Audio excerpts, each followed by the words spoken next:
crap, what did we just spend this money on?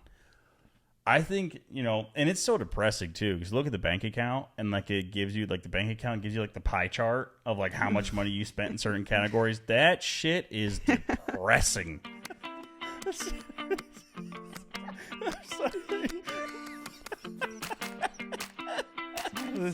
This is our marriage. This is it. Welcome to Modern Parents Podcast. I'm Danielle. And I'm Vince. And this is episode 7. 7. And we're going to make this one kind of a quick one today. So first thing is, obviously, we didn't have a video up last week. We haven't had a bunch of content like we usually do. And that's because we all had the C word. It ran through our house.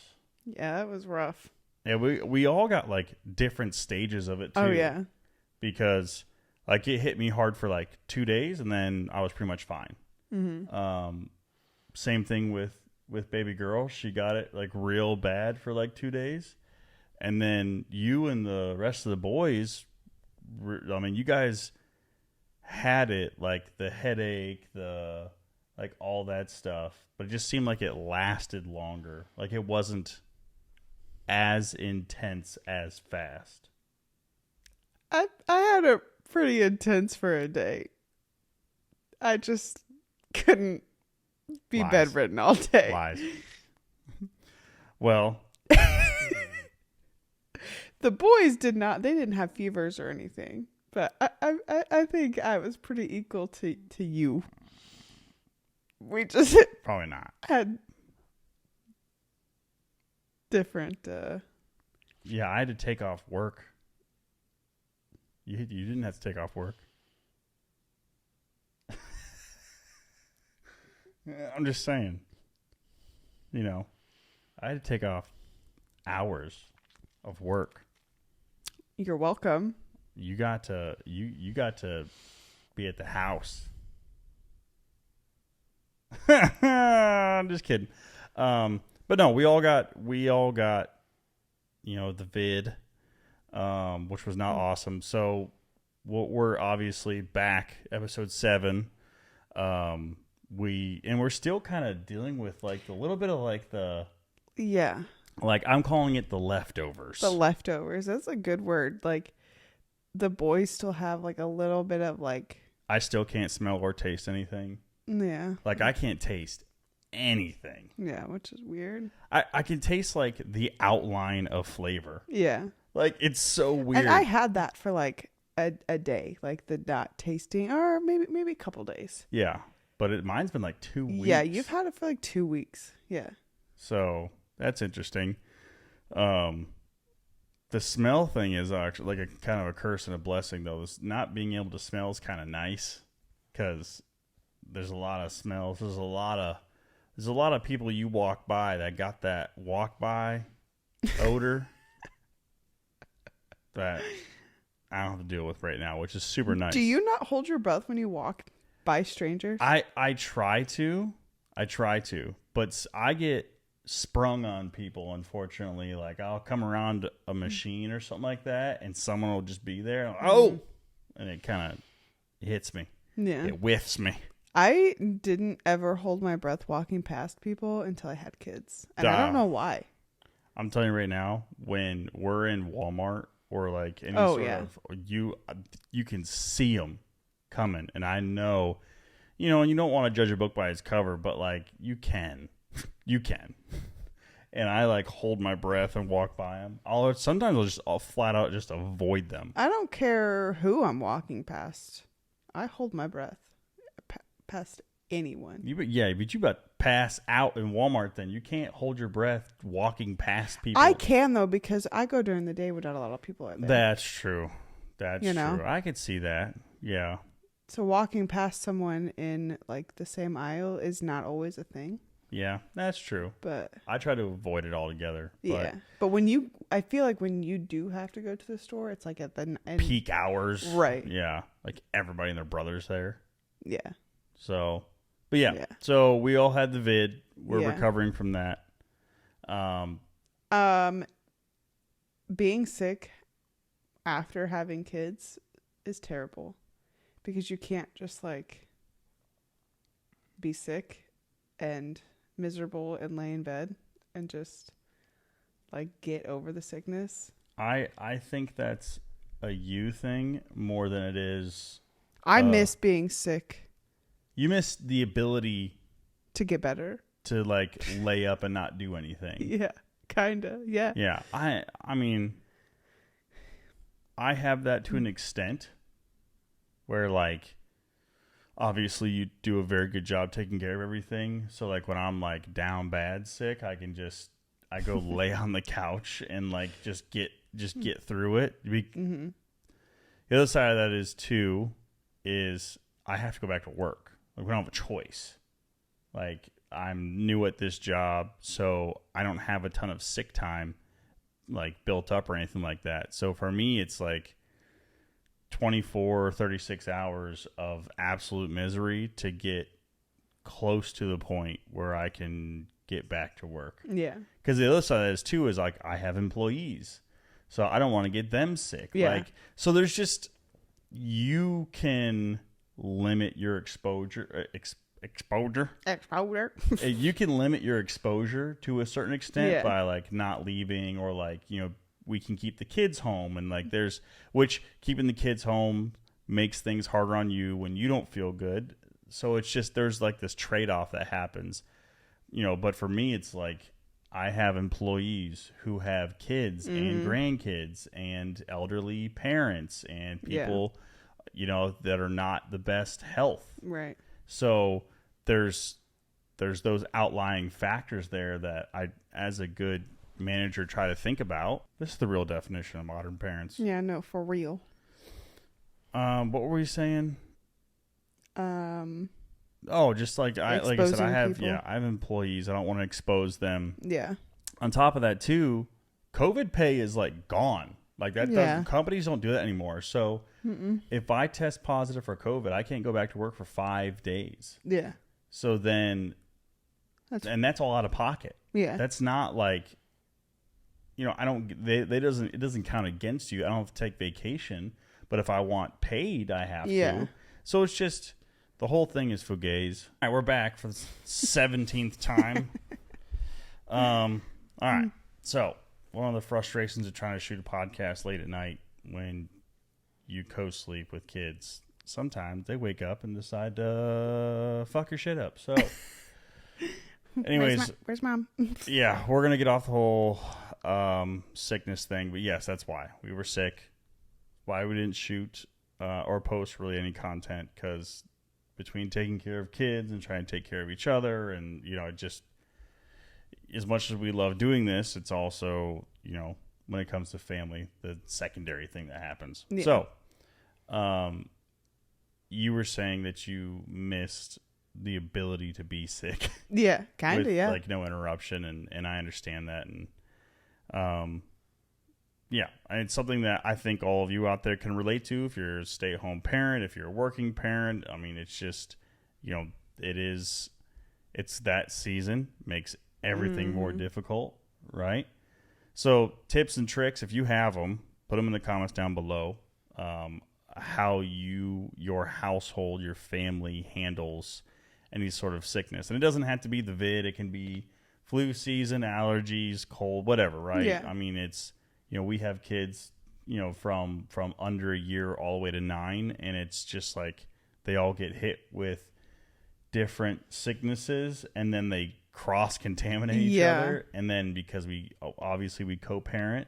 Yeah. So, you know, our oldest, when he's at his mom's house, like, you know, there's between there's 1, 2, 3 different schools worth of germs essentially running around 2 households. Yeah.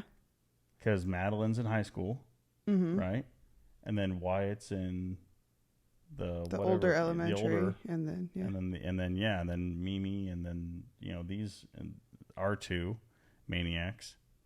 Yeah. So anyways, next thing I want to talk about is also something that we have been trying to talk about for a while, like privately, is like how ridiculously impossible it is right now to move. Oh my gosh. Like we like the house we live in. This was like our starter house. Yeah. This was supposed to be like our 5-year house, not the house that we were going to like retire in by any means.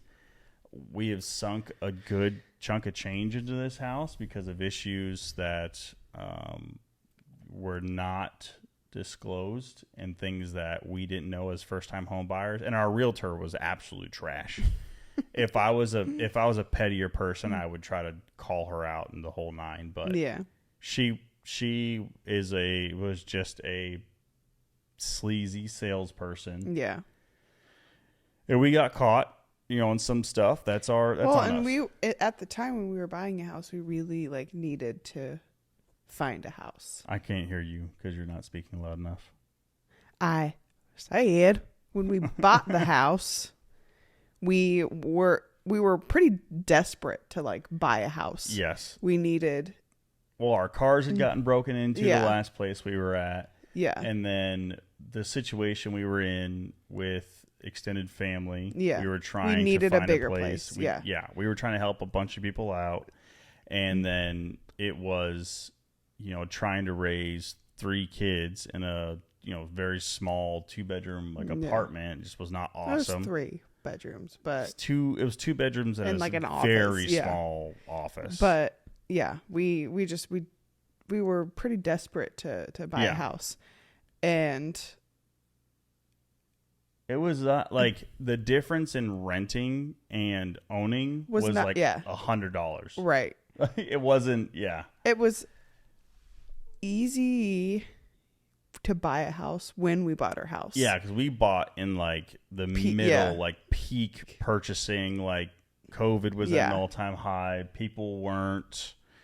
The market was starting to crash a little bit. Like things was going on.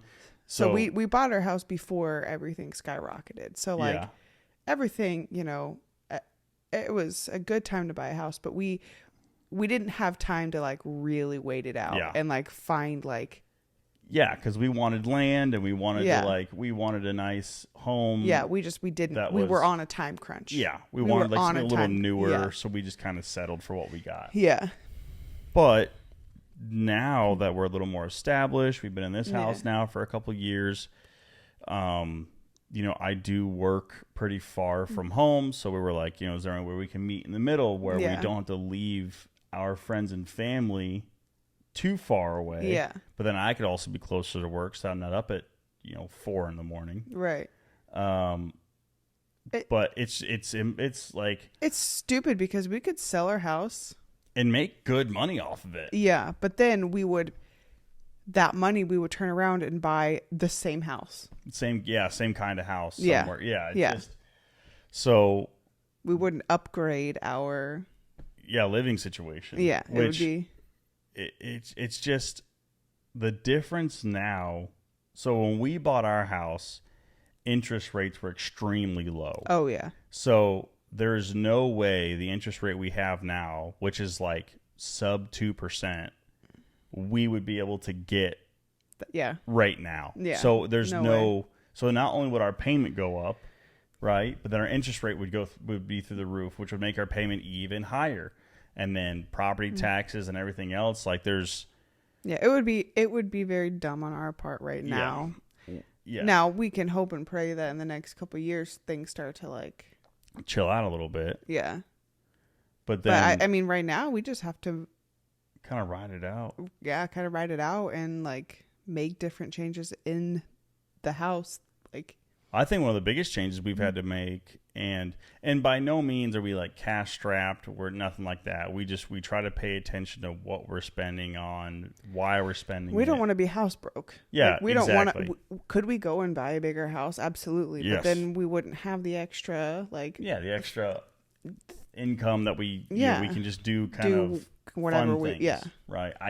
We can go get donuts on the weekends with the boys without worrying about that $25 breaking the bank or whatever, right? But like, so I want to say real quick before I lose the thought. Right now, what we're trying to look at is we don't want to go from the same kind of house in the city. We have a kind of a smaller front yard, backyard.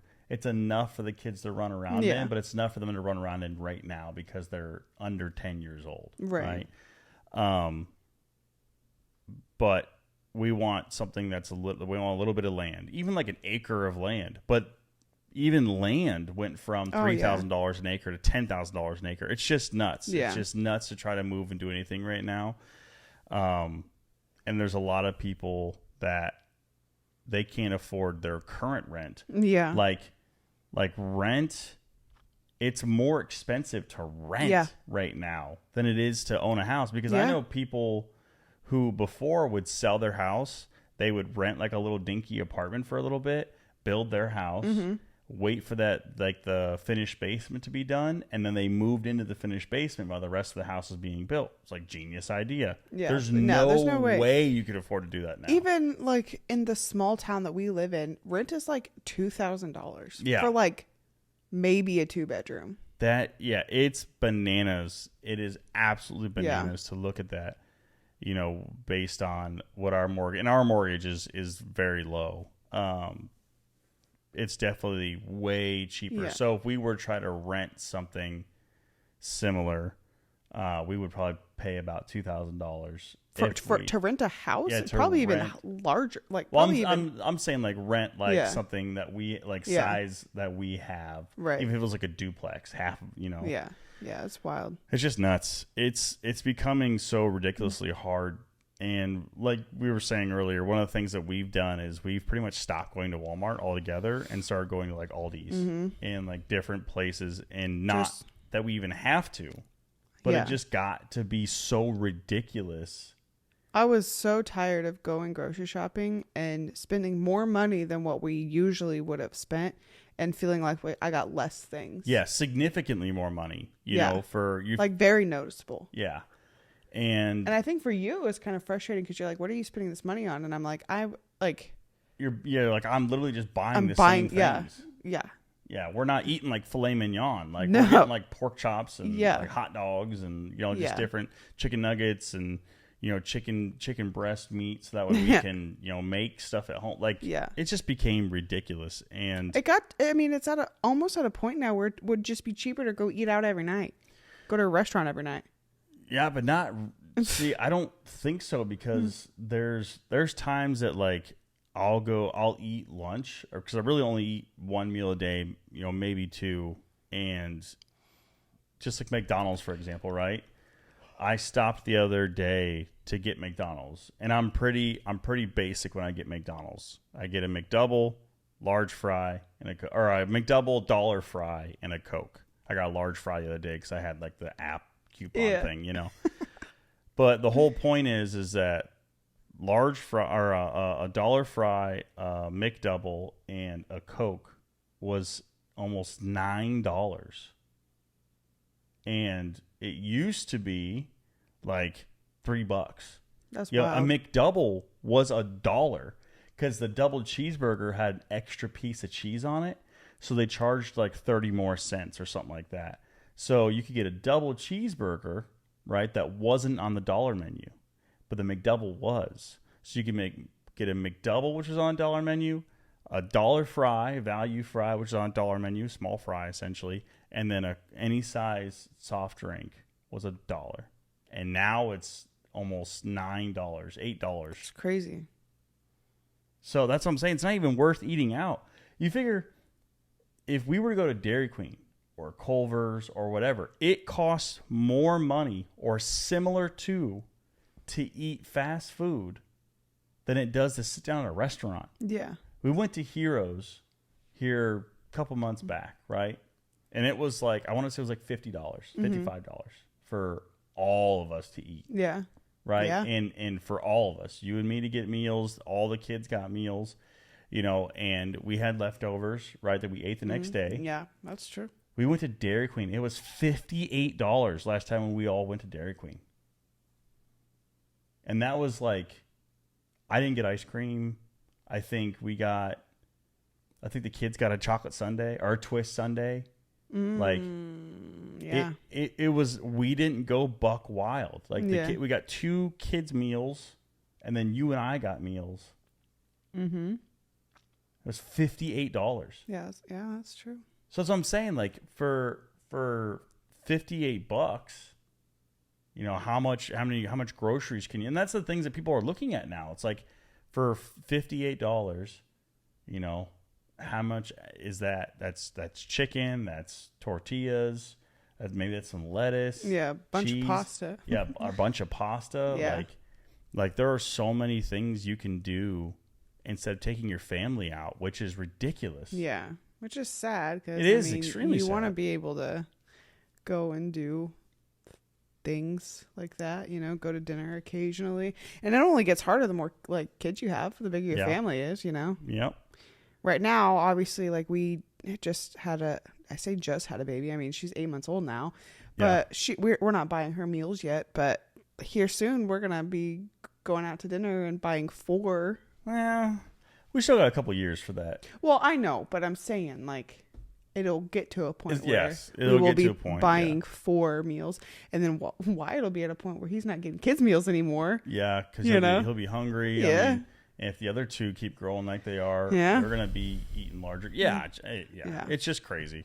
Whole point is that with today's day and age, we're trying to pinch every penny we can. We're trying to look at things, but we're also still trying to live. Yeah. Right. And I think that's where, like, that's the stress point. Yeah, it is. 'Cause it's like, do you act super frugal and just like really focus on trying to save? Yeah. Or do you like let your kids be kids and kind of like be, I don't know. It's tough. It is tough. It is tough. It's tough to make that decision, and I guess like I understand it because I grew up, kind of poor, poor middle class, and my parents did pinch pennies and they did live paycheck to paycheck, and like we had the one, like everyone got like one special day for their birthday, and then when both my parents were working and making good money, that payday Friday we got pizza. So I mean, I understand it a little bit, so it's easier for me to kind of tighten things down. Yeah. And so I think my parents, and this is not a knock at all against your parents, so I hope you don't take it that way. My parents didn't really have a choice. Yeah, they had to. Yeah, well, what I mean is like they didn't really shield me from the financial issues. Yeah. My oldest brother wasn't around to see a lot of the financial problems, and my youngest brother was kind of too naive to understand the financial problems. But for me, I kind of got the brunt of a lot of those financial issues, where I think your mom and dad did a very, very good job at shielding you from a lot of that, like financial burden and responsibility and all those different things. And that's why sometimes it's easier for me to kind of buckle things down. Yeah. But then you and I, it causes a conversation between you and I that's like, and that's why when we talk about money, I always tell you like, hey, we're good. We're okay. Yeah. But, we spent X amount of $100 at Walmart for nothing. Like we didn't need to do that. Yeah. Because it was like a spontaneous thing. Hey, we got to go grab this real quick or grab that. And then we're like, oh crap, what did we just spend this money on? I think, and it's so depressing too, because look at the bank account, and like it gives you like the bank account gives you like the pie chart of like how much money you spent in certain categories. That shit is depressing.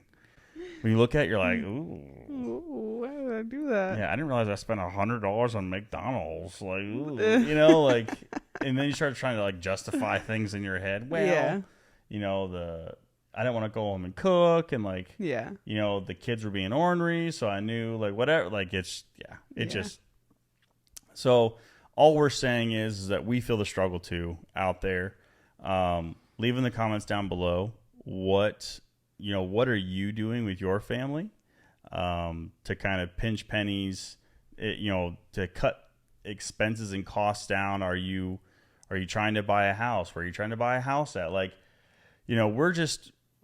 we do this just to try to relate, and in today's day and age, especially with groups especially our age, they're just not as tight as they used to be. Yeah. You know, just because social media realistically has kind of made everybody more distant than bring them closer together. So, but you actually, and I want to bring this up real quick, you have gone out of your way and made friends. Like, I've made friends. You have friends. I have friends. And I am still friends with some people that I grew up with, but they don't have kids. Yeah. And I also don't live in the same town anymore. So my friends that do have kids, like, we don't see each other anymore. And so me making friends where we live now who also have kids who are our kids' age, and like we get along, and because you go to the park and our kids. I say my kids in the sense of like I'm talking about anyway. You talk about something? No, our kids, but you don't go to the park with us a lot. Yeah. Going to the park, yes, I get what you're trying to say. Anyway, it's okay. When we're at the park and, our kids will make friends with whoever is at the park. It doesn't matter. But just because they make friends with a kid at the park doesn't mean I'm going to click with their parent, right? Or like while we're there at the park, what? Nothing. This thing in my head where when you make a friend, you're like, I really think you would like her husband. Does that ring a bell by any chance? Babe, I made this friend today and we were talking about her husband and I really think you like her husband. And then I go meet her husband and he's a fucking turd. And I'm like, she might be awesome, but he sucks. Well, sorry for trying to do fun activities. I don't need friends. I don't need no more friends. I got one friend. And he's the best friend a man could ever have. And he's a real person. It's my best friend, Shane. No, but I will say, like, we had like Julie and Santiago. Santiago's awesome. Yeah. Right. So, but him and I haven't hung out enough for me to be able to like call him like my friend, right? Like he's a acquaintance, I would say right now. But it's because, they're busy. They have their own business. Like they're raising kids. Like, we're very fortunate. Shane and Kim are kind of like that older, like mentoring figures for us. Their kids are growing out of the house. Like, they can kind of, it's easy for us, to call and be like, hey, like, So, yeah.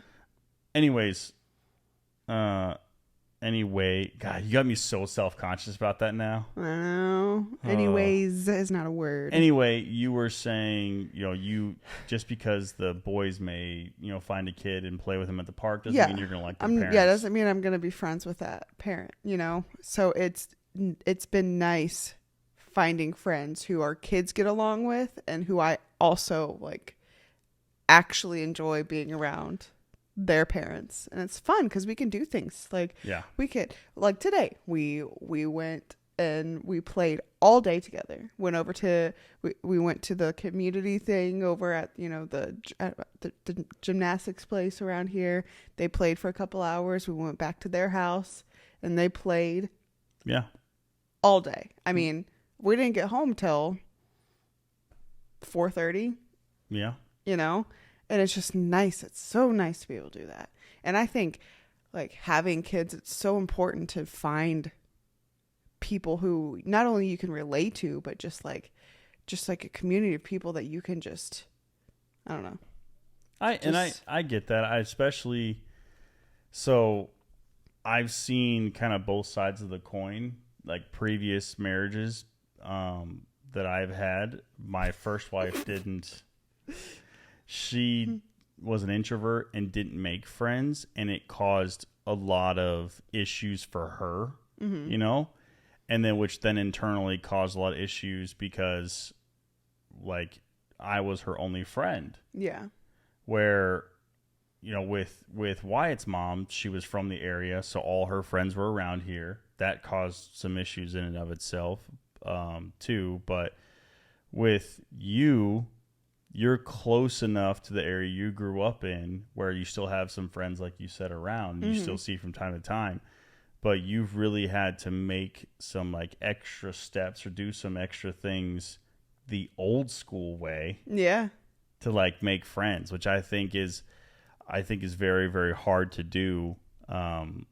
Because men really, unless we're forced into a situation, like I would be perfectly okay with just you and the boys and not really having any sort of like, best friend, kind of whatever. Because I think there's also an understanding too with men that unless you have like that core group of guys that you've had for a while, it's extremely hard because you're always going to be standoffish, right? There was one of the things I had heard from like a TikTok or something like that. It was a Navy SEAL talking about how they define trust within like the teams. And really as a man, it's like, do I trust you with my money, my wife, and my life? So it's like, do I trust you with money that you won't financially screw me over? Do I trust you with my wife and family that you won't try to play homewrecker, right? And then do I trust you with my life? Like if something goes down, are you going to have my back or are you going to run away? And for men, that's extremely hard to find those three qualities. And from a friend perspective. The person on the moped sound like I'm making a real, like, very intellectual, deep moment. And someone on a fucking moped just sound like they drove through our yard. And that did. I think they did. Dude, it sounded so close. I think they just drove through our yard. Yeah, I think they did. They better be careful. I think they did. I'm just saying. I got 17 in one of the chamber. They drive through our fucking yard again. Anyways, the whole point is that... Anyway. Oh, my goodness. I'm going to hate myself. Because you're so right. You don't hear that very often. I'm glad we got that on tape. Yeah. On tape? What are we? Ooh. In the 90s? On tape? On tape. Point is, I'm trying to make it all this. I think for... That one wasn't as close. That one wasn't as close. He was in the road that time. The fucking moped menace driving down the road again. Yeah, wrap that up. I'm happy that you're making friends. It's hard for males to make friends, I think, in that situation once you're removed from, certain things. I know there's guys out there who still hang out with their high school friends or college friends, right? I don't really have that, and I also live in a completely separate state than when I grew up in, so I really don't have that either. So just very thankful for Shane, big dog, out there. So I just was very, very happy, very proud. That fucking moped guy comes down our street again. I'm gonna go stand on our front porch and stare at him. I could hear the moped. Anyways. I also don't realize how many times I say anyway. You don't say anyway. Oh, my goodness. Listen to you. All right, calm down there, Chuckles. I'm just saying. Golly. 15 minutes ago, you were yawning. About to pass out.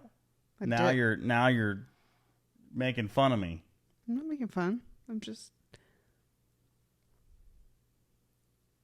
teaching. It's a teaching moment. Oh, listen to you. Teachable moment here. Yeah. All right. kind of a lot. I just want to tell you I was proud of you. That's all. Thank you. I appreciate that. I'm grateful. Well, and you kind of were like, when we moved out here, you were a little bit of an introvert. Well, it was, you didn't have any like friends. You were afraid to make friends. Well, but not only that, but we moved out here, and then like a few months after we moved out here, COVID happened. Yeah. And so we couldn't go anywhere anyway. Yeah. So then for 2 years, it was like I was so used to it was me and the kids. And then sometimes me. And then, yeah. Depending on what shift I was working. Yeah. And so like making fun was at home. Yeah. Doing whatever we did at home. Yeah. And so then, we got to start going back to the park. And so like, it was just weird to try to like actually make friends. I just jumped because I thought I just kicked over an open container of ginger ale. I was wondering what just happened. Oof. So, but all right, we're gonna wrap this up. It's a little longer than we thought it was gonna be. So I just love we get on tangents about stuff. No. So, anyways, this has been. I'm gonna name the title of this video. Anyway. This has been episode 7. We talked about a lot of things. Go back and watch any of our previous episodes if you haven't. Also, we have an episode on Patreon. Go watch those. All the social media channels, links in the description for those. And that's it. Yeah. There we go. Episode 7. Yeah. So. Yeah, I'm Danielle. Yeah. Oh, look at you. It only took you 3 cues this time. I'm Vince, and this has been episode 7 of the Modern Parents Podcast.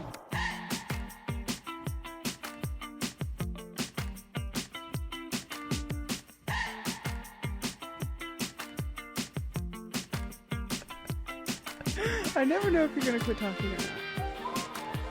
You mean the turning head and staring at you part? You do that anyway. I make it very apparent at the end of the video. I go,